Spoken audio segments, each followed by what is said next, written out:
And welcome once again to CCTV America's look at alternative energy. This week, we're exploring the emerging technologies that proponents say are the key to our global energy future. And we begin right here in New York City. Now, as part of the city's commitment to grow its clean energy economy, it recently unveiled a mammoth rooftop solar installation that incorporates some new technology. If this is successful, the city says that the site will be a blueprint for other projects. Karina Huber is here in the studio and joins us now with more. Karina.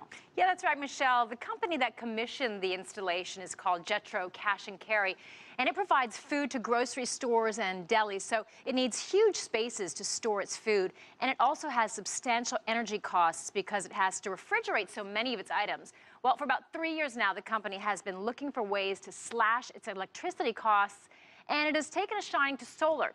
It also got a boost from the state through the governor's New York Sun initiative, which provides subsidies to companies that opt for solar. This rooftop in the Bronx not only has a stellar view of Manhattan, but is now home to the city's largest solar installation. It has more than 4,700 solar panels, which will generate in excess of 1.8 million kilowatt hours of clean energy per year. It'll end up running over 30% of our electric usage for this building over the course of a year. Peter Claro is the senior vice president of Jetro Cash and Carry, a large-scale food service supplier that invested in the project. He says energy costs at this 200,000 square foot location are among their biggest expenses. In this facility, with all the refrigeration and freezer that we have, it's substantial. The Environmental Protection Agency says the installation will likely offset more than 1,200 tons of carbon dioxide emissions per year. And that's not the only benefit. What is revolutionary about this site is that it is the first solar installation in New York City to use a technology known as SCADA, which stands for Supervisory Control and Data Acquisition. The technology allows the local utility company, Con Edison, to monitor how much energy the facility is producing in real time. That's crucial because any excess energy is fed back to the grid. If there's too much backflow, that could clog the system. They can remotely shut down one of our inverters if they feel that something's wrong or if there's a problem with how much electricity is going back to their grid. Robert Klein works for Ross Solar Group, the company that designed, engineered, and installed the panels. Con Edison, I believe, just wants to be able to ensure that they have some sort of control, especially in certain kind of instances, say there's a brownout or they have people working on the grid.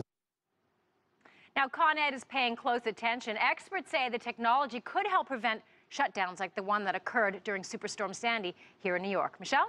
So, Karina, how seriously is the city of New York actually looking at SCADA, the system control and data acquisition technology, as a way to prevent the blackouts that we saw in much of lower Manhattan during Hurricane Sandy?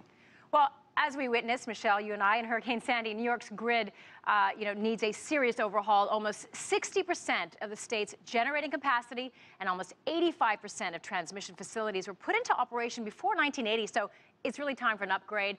And a New York State Commission is recommending switching to a smart grid that can monitor and control electricity flows remotely and quickly to reduce the occurrence and duration of power outages. So the SCADA system is just one part of this overhaul, but something the city is looking seriously at. Michelle?